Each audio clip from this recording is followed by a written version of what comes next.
Hello साथीहरू, आज म कुकिङ भिडियो बनाउँदैछु। मासुको कुकिङ भिडियो बनाउँदैछु।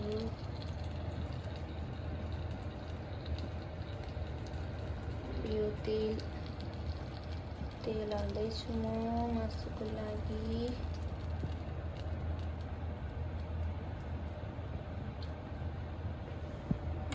तेल हाले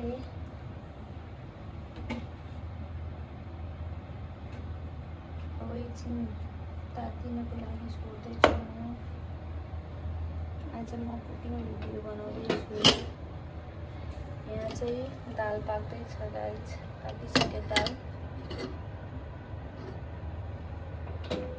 अब यहाँ चाहिँ तेल तातिदैछ। तेल तात्यो भने त यहाँ कराउँछ नि, कराउँछ पिपिप गर्छ। अनि त्यसपछि प्याज, लसुन, टमाटर हाल्ने, त्यसपछि मासु हाल्ने।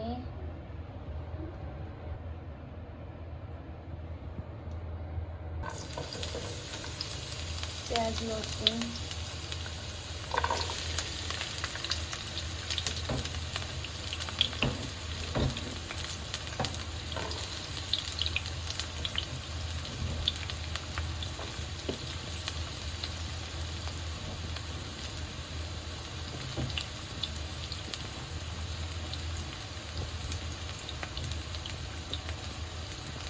अब यसलाई मजाले चलाउने।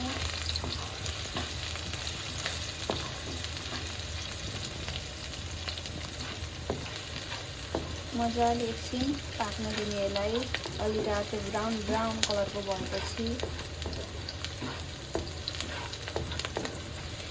अनि टमाटर हाल्ने। ब्राउन कलरको भएपछि अलि पाक्न दिने यसलाई। मजाले पाक्छ।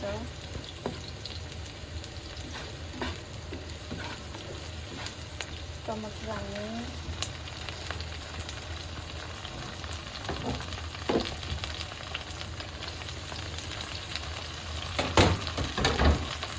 टमाटरलाई पनि राम्रोसँग पकाउने।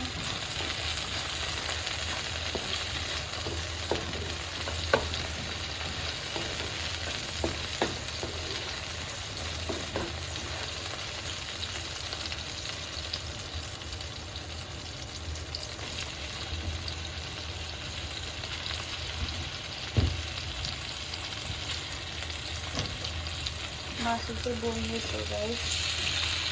अब मासुलाई मजाले चलाउने।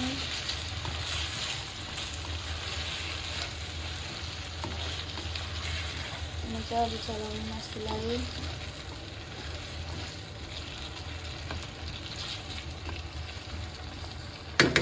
मासुलाई चलाइसकेपछि अब यसमा स्वाद अनुसारको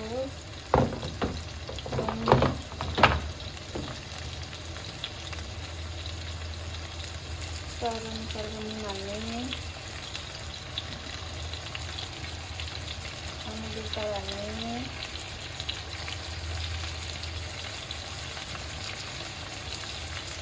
अनि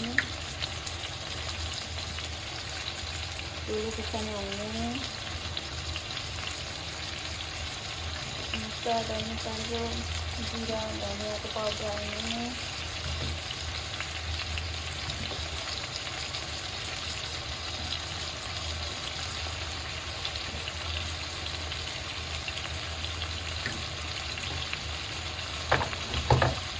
फेरि यसलाई मिक्स गर्ने। मजाले मिक्स गर्ने यसलाई।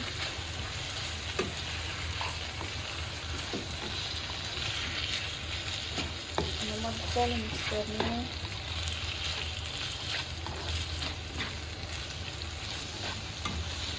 मजाले मिक्स गरेर एकछिन पाक्न छोड्ने।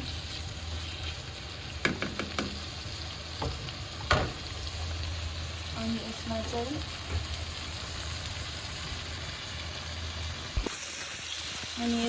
स्वाद अनुसारको गरम मसला हाल्ने।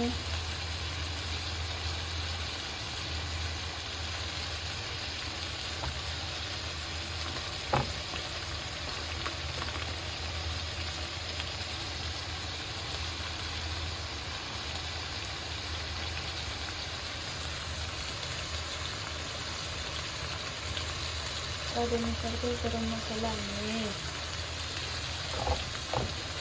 फेरि यसलाई मिक्स गर्ने।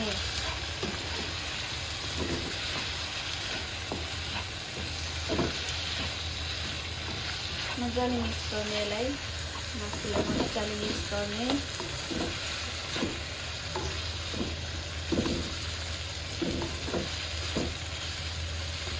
मिक्स गरेपछि एकछिन यसलाई मजाले पाक्न छोड्ने।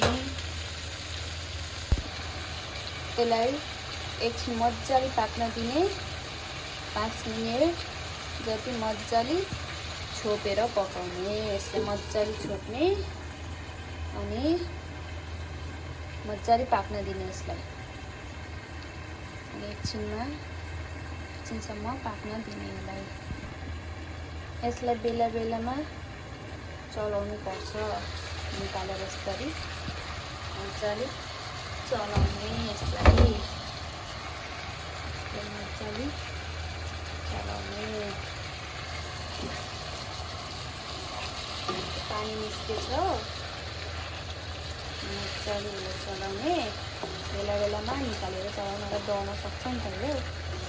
यसरी डढ्यो भने छुट्दैन, मजाले चलाउने। यस्तो पानी निस्किन्छ यो। मजाले चलाएपछि अनि फ्रिजको मासु हुनाले पानी निस्किन्छ नि त। त्यही भएर यसलाई मजाले चलाएर फेरि छोपिने। यो पानी सुक्न दिनुपर्छ अनि त्यसपछि फेरि मजाले फ्राई गर्नुपर्छ। मजाले भुट्ने हो यो। अब यसलाई मजाले पाक्न दिने। अब कति पाक्यो हेरौँ है। हेर्नु साथीहरू, कतिको पाक्यो।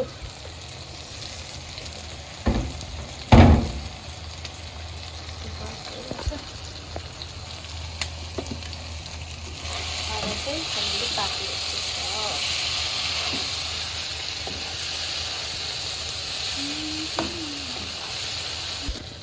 हेर्नु यतिको पाक्यो अहिले। अझै मजाले पकाउनु छ यसलाई, रातो हुनेसम्म। यतिको पाकेको छ अहिले। यसरी पटपट गरेर पड्किन्छ यो मासुहरू। अनि पड्केपछि रेडी हुन्छ खानाको लागि। पड्किरहेको छ होइन, सुनिराख्नुपर्छ। राम्रोसँग पड्किन्छ। मलाई त्यस्तो भुटेको मासु मनपर्छ, त्यसरी मनपर्छ हो। सबैको फेभरेट होला हो यसरी पकाएको मासु त है। सबैजनाको फेभरेट हुन्छ नि होइन। यसरी पकाइसकेपछि त वाउ टाइपको हुन्छ। खाना पनि टेस्टी हुन्छ, भात पनि खाइन्छ यसरी पकायो भने। फर्स्ट टाइम राख्दैछु मैले कुकिङ भिडियो। फर्स्ट टाइम राख्छु। सबैले हेरेर मन पराइदिनु होला मेरो भिडियोलाई, कुकिङ भिडियोलाई। मैले यस्तो राम्रो मिठो मासु पकाउन पनि जानेछु।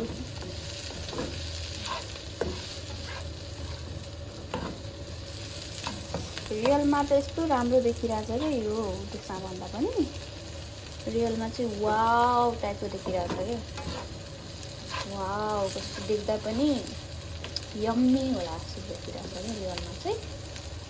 भिडियोमा चाहिँ कस्तो देखिरहेछ, रियलमा चाहिँ डिफ्रेन्ट देखिरहेको क्या मैले त।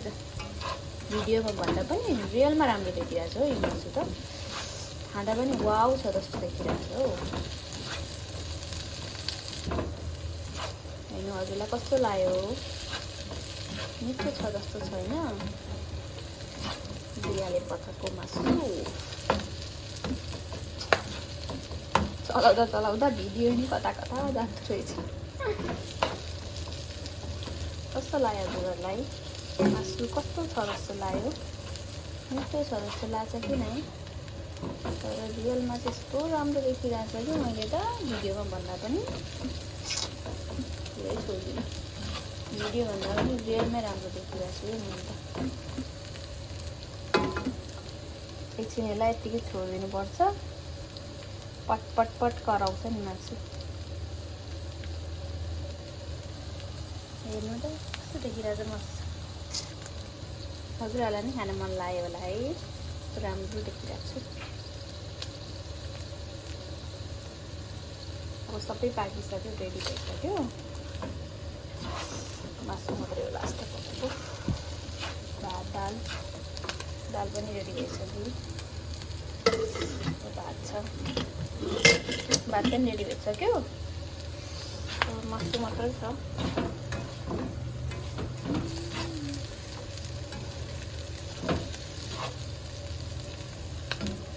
मासु पनि अलमोस्ट रेडी भइसक्यो। अलमोस्ट। फेरि म अर्को कुकिङ भिडियो ल्याउँछु ल। बाई, आजको लागि यति नै। अब हामीलाई भोक लागिसक्यो, खाने बेला पनि भइसक्यो। आजको लागि यति नै। बाई। अब नेक्स्ट कुकिङ भिडियो ल्याउँछु मैले फेरि तरकारीहरू पकाएको। बाई, आजको लागि बाई।